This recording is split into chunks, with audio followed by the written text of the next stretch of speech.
Hello again, traders, and welcome back to the Hot Stocks Outlook for March 10th, 2023. Hope y'all are having an excellent week out there in the financial markets, and there's always plenty to cover here in today's Outlook. But before we go ahead and jump into things, really exciting week to cover here, but let's take a look at the broader markets with the SPY, essentially the S&P 500. We can see over the past rolling 12-month period, things are off about 8%. Past 6 months, you're off a little under 5%. And things have not improved over the past quarter and certainly not over the past week. But how can traders get ahead of this weakness, not only not experience the pain as shares go down, but actually make some money? Well, let's go ahead and take a look at some of these individual opportunities and see how you can get a sense of the broader market and what's been going on here. So we'll start out, we got CME here, and what we have is daily price action, right? So each one of these candles represents a full and complete trading day. So you can see we're going back a couple of weeks here. What you have against that price action, you'll see that there's a black line and also a blue line. So the black line value that you're seeing there, that is a simple moving average. So that's a very common technical indicator. In this case, it looks back over the previous 10 closes. It'll add those all together, divide by 10. And what that does is it smooths out the existing price action for traders, right? It lets you know where the market price has been, but it also highlights a lot of the weakness with traditional technical analysis, in that it's all just really reconfiguring data and price information from the past. So it really just summarizes what's already occurred. And what traders need to do is anticipate the next move in the market, right? Understand when that weakness is coming in or that broad-based strength is shifting things. And so what we see here with CME is that daily price action, and you'll see that that blue line has crossed below that black line value early on the chart here. And so what that blue line is doing is actually utilizing the technology found within Vantagepoint, the neural networks. And what they're doing is performing what's called intermarket analysis to generate highly accurate price predictions. And so for the case of CME, well, the future price of CME will be affected by things like, well, the broader markets like the S&P 500, certain ETF groups, but it also shares some very important market relationships with, individual stocks on the exchange. Potentially big things like the dollar index and global interest rates, as well as individual commodities down at things like wheat and sugar, gold, oil prices. And so that's what the software is able to do, is take in all of that information and use that data. This is what artificial intelligence is good at, taking in huge amounts of relevant data and then generating highly accurate price predictions. And so what Vantagepoint does with that information is use it to make price predictions of where future price is headed. And it's those price predictions that are used and factored in to construct these indicators. So rather than having a tool that just gets dragged around by past prices and really just summarizes what's already occurred, what you have is a forward-looking predictive tool with a very high level of accuracy. And when it comes to this blue line and black line, what it's doing is helping us see the overall trend in the market. So what happens is when it's forecasting that future price, you can think of it as it's skewing these indicators, in this case, more bearish, to let you know that that weakness is coming in. And this is extremely effective when we apply this across the broader markets with the help of tools like the IntelliScan. So we can actually see these fresh signals right as they come through. Now, to help you out with these other indicators, you see at the bottom of the chart, you have this bar that goes from green to red back to green. This is also derived via that neural network process, but tuned to solve a different problem for the trader. And this problem being a very short-term forecast of strength or weakness over the next 48 hours. And this indicator has an extremely high level of accuracy, well over 80+% accurate across a very wide range of markets.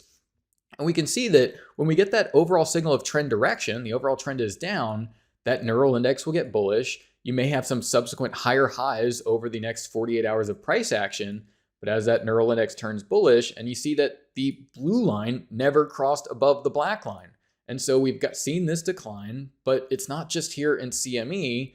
You've seen that there's not a lot of bullish crossovers spread out throughout the marketplace here. So we've got shares off about 5%, not a huge move, but a good example of highlighting how these tools collectively work together. Yes, some short-term strength will come in, but the overall trend is down. And that's what these tools are doing, is skewing to the bearish side to warn you of that weakness coming in. Now, each week we also take a look at these predicted highs and predicted low levels, and this is where things get really exciting because you're also provided an intraday level before every trading day occurs. So this predicted high right there is known at 6 p.m. the night before that trading day even opens, right? So the market's opening down here, it shoots up to fill you. The next day it says, okay, well, expect the high to go up to this trading day. but the overall trend is still down. And while you may experience some of those higher highs and sideways price action over the next 48 hours, the bigger trend is to the downside. And so we've just seen so many markets essentially skew to the downside with these predictive forecasts. And that's where things like the Vantagepoint and Telescan can be extremely helpful. So in this case, you see what I've done here. I know this is very new to you, but here's the S&P 500 stocks, and we can just see how many of these stocks are currently showing that predicted moving average in a downtrend. And it's just these simple things can be very helpful to leverage the technology and get a sense of the bigger picture out there. So let's move on. We've got shares of Cincinnati Financial and a lot of things going on throughout the financial space, but we keep coming back to, we highlighted a lot of the strength earlier on in the year. Amazon, Disney, Tesla, very straightforward. And you can see it here on this chart. That blue line crosses above the black line. Very nice move. Here's earnings in here with a lot of volatility coming in. But notice that the market's running sideways. Neural index still letting you know, okay, everything's right. And then boom. That's where you want to understand that, hey, there's been an important shift in the market. Now you should look to potentially short the market, take profits on short, certainly take profit off of those longs from January. And we can take a look again at these predicted highs and lows and understand again, if we want to look on the way up, excellent entries. Actually here you get a little bit of volatility off of that earnings release, but look how well the software does at picking out all of these intraday levels to help you make trading decisions. But when that shift comes in, you want to recognize it and then reverse the behavior and make money on the bearish side, or at least set up the portfolio so that it will benefit off of some market weakness here. So we've seen shares of Cincinnati Financial off, and really what I want to highlight here is we didn't see a lot of strength coming in throughout the mid part of this week. So you see how this is actually Tuesday right there. So now we're Wednesday, Thursday, and this is Friday for as far as the forecast goes. But Wednesday, the S&P still trade above 4,000. And you're seeing so much weakness throughout the financial space, throughout many of these shares. Again, it makes it a really hard case to see that strength coming in. And here we go. And look at BlackRock here. Crossover to the downside. Neural index bearish. And again, let's take a look at how accurate these forecasts are. Little blip from higher highs over the subsequent 48 hours of price action. Little bit of sideways, little bit of up over 48 hours. But does the blue line ever get above the black line? Well, no. And again, this is Monday, that's Tuesday, and very clear that is this a market you want to be long in going into this week?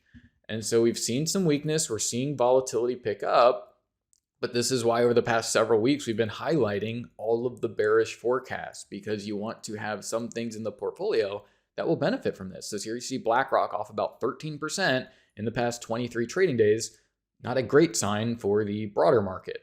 Now here's shares of Tesla, and we've been going through this for now about 6 months, highlighting Tesla on the downside before this big rally, highlighting this crossover to the upside and the subsequent predicted lows that are hit before this huge rally, and also highlighting this shift to the downside. So again, seeing these sorts of signals in Cincinnati, BlackRock, running your Telescan and seeing how many of these markets have shifted and which markets have shifted, again, make it pretty clear. So should you be buying or should you be selling? Well, here we can see that the blue line below the black line, neural index has been bearish all week, and we've seen a reduction in prices. What's so really interesting about this is even when you get this chop and the sideways price action, notice how that blue line, that predicted moving average, skews to the bearish side and it holds. It never gets bullish here. It skews again, stays bearish, and now everything's starting to slip and move lower. But your entries were down here at 110, right? So buying up here, selling up here, and again, getting in line with the bigger picture of things and making sure that you're noticing these bigger, more important shifts in the market, and certainly in markets that you might be trading. So here again, shares of Tesla already off here about 16% after that almost doubling there of the share price. So you want to be aware of this stuff, navigate it, take your profits, move aside, and wait for better days. Here's Netflix. We keep coming back to this. And again, this is something we highlighted early as far as some weakness coming in. Neural index letting you know that things are sideways, but then cracks in the dam start to show and things accelerate to the downside. So we can update these Netflix forecasts, even from last week, predicted highs and lows, letting you know that up here at these levels, you would not want to be a buyer and you would therefore want to short, take profits on shorts. And when you're seeing these sorts of signals in Netflix, Tesla, the things that were leading the market higher, we saw Amazon and Disney, they gave up the ghost a long, long time ago and never pivoted back to the bullish side. So, again, it's just utilizing the tool. It makes it fairly straightforward, but you want to lean on a tool that's going to be consistently accurate at the output that it's providing you. So you can really link that with your trading style, your approach, and make the most of these trading opportunities and actually adapt to the situation, understanding, hey, should I maintain that position? Should I potentially add to it? Or do I need to just get out of the way, take profits, maybe minimize losses, and do what you need to do as a trader to really make this all work. So once again, this has been the Hot Stocks Outlook for March 10th, 2023. Thank you all for watching. Best of luck out there, and bye for now.